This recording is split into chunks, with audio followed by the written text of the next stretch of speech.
Welcome back, everybody, to the Wandering Samurai Study, in which we review and analyze every single act told in Rerunning Kenshin, and today's act is Act 29, Dual Conclusions, Megumi. So this is actually part 1 of the wrap-up conclusion to the Oniwaban arc, or the Megumi introduction arc, or Kanryu arc, or the opium arc, whatever you want to call it, whatever you decide to call it. I actually don't know if it even has an official name. But as far as this chapter goes, it's just more of what we've already seen all throughout this act.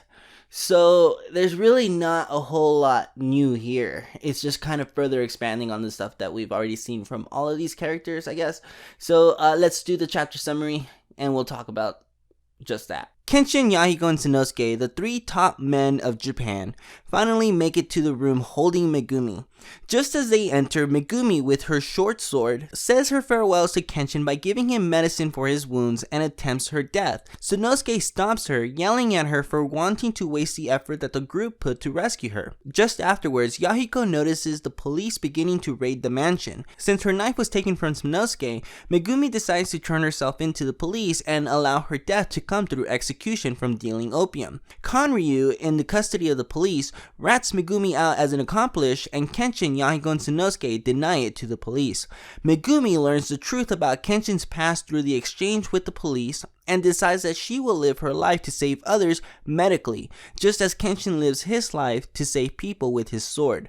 The group begins their return to Kaoru. So I guess we'll just kind of go down the list of characters as we need to discuss them. The first character we'll talk about is Megumi herself, as she really feels the need to commit seppuku in this conflict. She is in such turmoil with the idea that because she's been called an opium woman and she's been forced to live this life, that she needs to kill herself.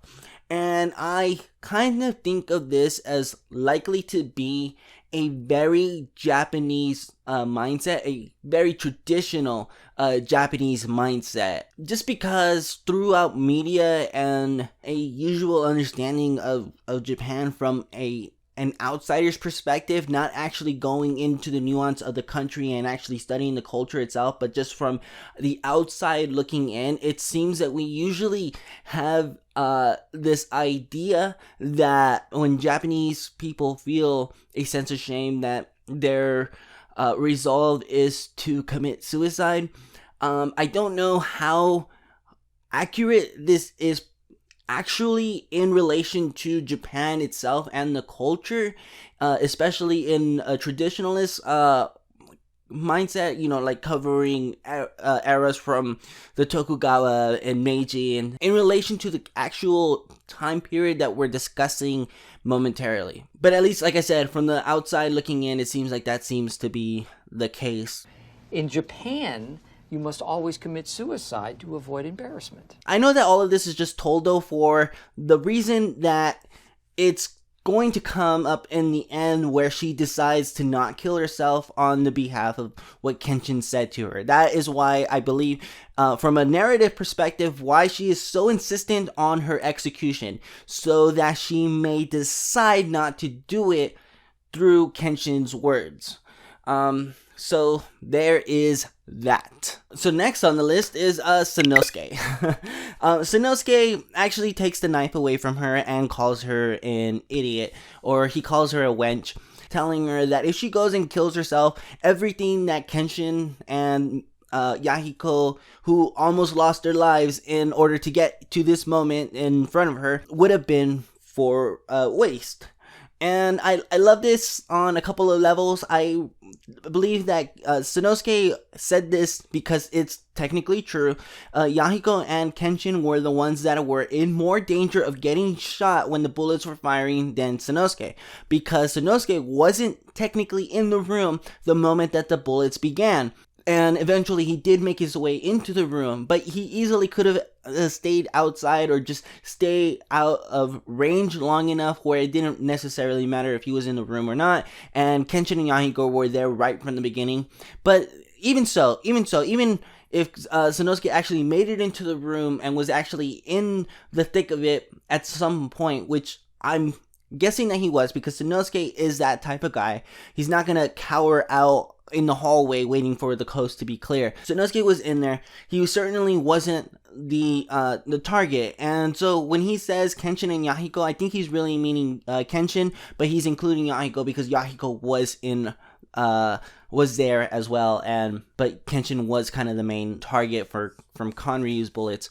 But also, I think it's just Sanosuke trying to be cool to Megumi, that he's trying to give the credit to the other guys, and he's trying to remain aloof, kind of cold when talking to her, because he has such a cold approach towards her, and he's always been that way. And I think that he's just kind of continuing it here, so that when Megumi is kind of put in a crossroads of deciding to execute herself or to go in the direction that similar to Kenshin's, where she's going to try to atone for her crimes by saving people medically, it allows Sanosuke to say the words, "If you decide to do this, I will forgive you for what you did to my friend." It's another instance of things that are happening in the beginning of the act, so that it can have a payoff within the act itself towards the end. And then there's Kenshin and Yahiko, who don't Yahiko in particular, who doesn't have a whole lot of things to really add besides some lighthearted humor. But nonetheless, I really enjoy this because, like I said in the previous video, the lighthearted moments are just signs that we're over the hump, we're over the dreariness or the serious tension. Things are finally winding down, and seeing Yahiko crack a couple jokes and seeing Kenshin being a little bit goofy, it's all in service of this, and I welcome it every single time that it appears. Watsuki's really good at knowing when comic relief is necessary and when comic relief isn't. And it would have been very jarring for a rescue mission to be full of humor while people are dying in the process. Kenshin himself. So, Megumi never actually knew that Kenshin was the Hitokiri Batosai. It, never really came up within her earshot during all of this conflict. She just thought that he was a really, really good swordsman, which is just fascinating to think about. How an entire conflict revolves around this one woman who is oblivious to the legend standing beside her and going through an entire rescue mission for her. Amazing stuff. Amazing. I never even realized it until reading this act. But yeah, the Oniwaban are the ones that learn. They relay the information to Konryu, but it never actually gets back to Megumi.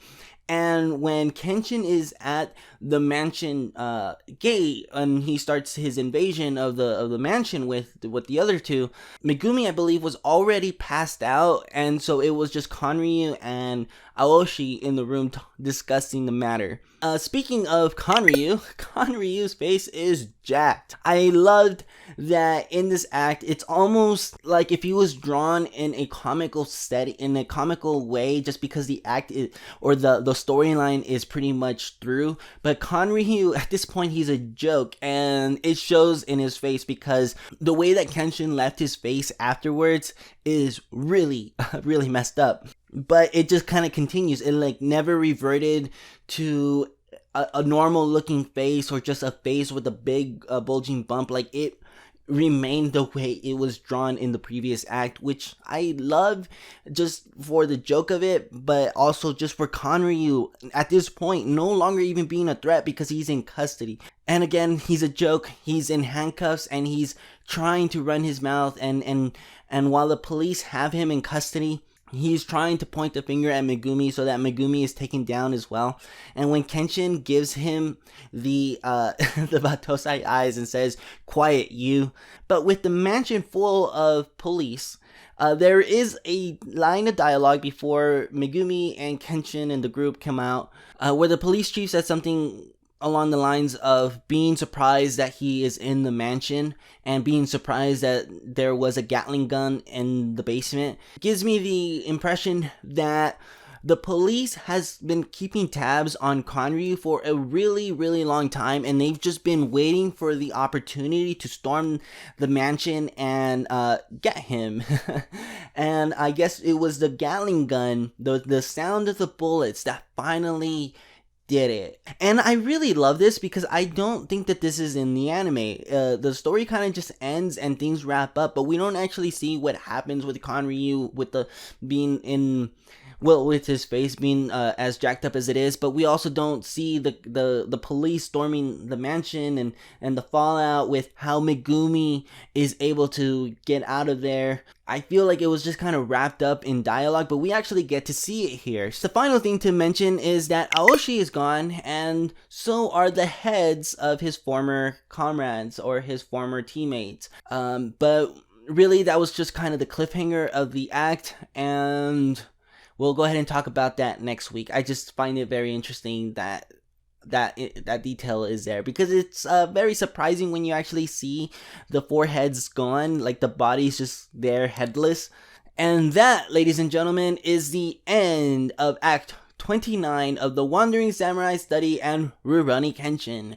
On Thursday, we will cover Act 30, Dual Conclusions, Aoshi. And it should be the end of this volume, I believe volume 4, and the end of the Oniwaban storyline. If you like this video and you want to see more, then consider subscribing to the channel, leave a like, and comment down below what did you think of this act. What did you think of what did you think of Conryu's face? What did you think of the scene that I don't think we actually get in the anime, where the police and Kenshin and Megumi, they're all kind of discussing the fate of Megumi in relation to this entire conflict with the police being there. I only say this because when it's time for Kenshin to go to Kyoto, they try to use Megumi as a reason to, I guess, blackmail Kenshin into going. So, we'll see. I'll see you guys in the next video. Bye, cha.